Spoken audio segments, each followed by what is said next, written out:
Γεια σας παιδιά, Raptor εδώ και σήμερα θα σας δείξω ένα απλό τρόπο για να κατεβάσετε το Bandicam για να κάνετε record στα παιχνίδια σας ή πολλά άλλα πράγματα ή να κάνετε κάτι reviews. Ο πρώτος τρόπος είναι να πάτε στο Bandicam .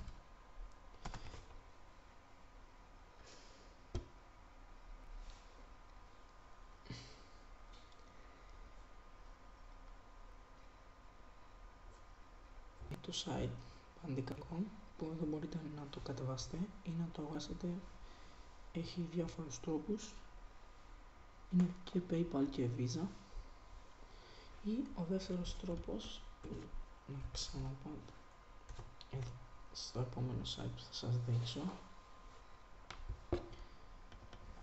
το Pirate Bay, για όσους δεν το ξέρουν.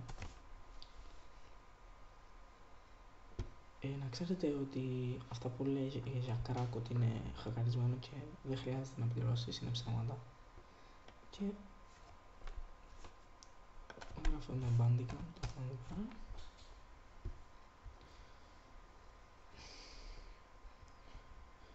Και κατεβάζουμε αυτό εδώ πέρα, το πρώτο αρχείο.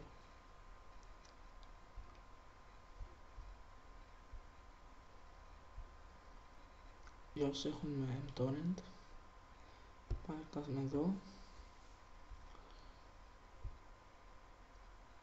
και ανοίγει το torrent. Εγώ το έχω ήδη κατεβάσει. Δεν σας που το έχετε μπορείτε να το βάλετε από εδώ. Θα σας το βγάλει εδώ στην οθόνη και όταν τελειώσει το download στο γράφει, σας πρασινίζει αυτή εδώ η γραμμή. Ωραία.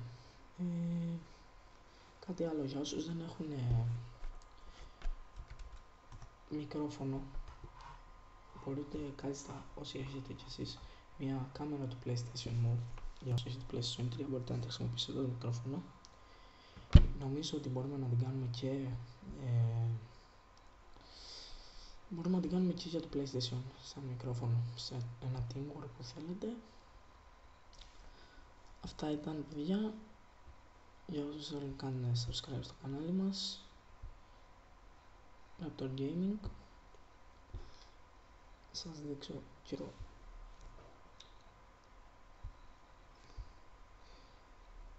βίντεο μας, μπορείτε να το δείτε και να αφήσετε ένα comment ή ένα like.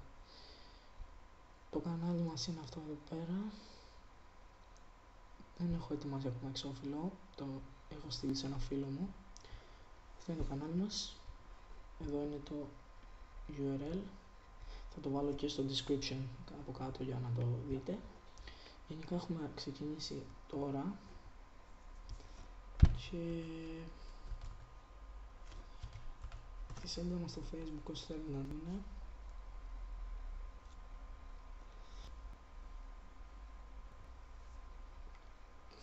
Κολλάει λίγο το PC εδώ πέρα.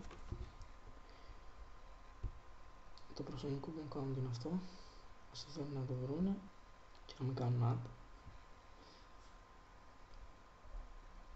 Είσαι στο Facebook και εδώ το URL, θα το έχω και αυτό κάτω στο description. Όσοι θέλουν, αυτό είναι το στούντιο μας, κάπως σαν στούντιο θα το έλεγα. Υπολογιστής, κάμερα, είμαι και RG's videos. Αυτό ήταν το βίντεο για σήμερα. Αφήστε ένα subscribe στο κανάλι μας, ένα like στη σελίδα και τα λέμε.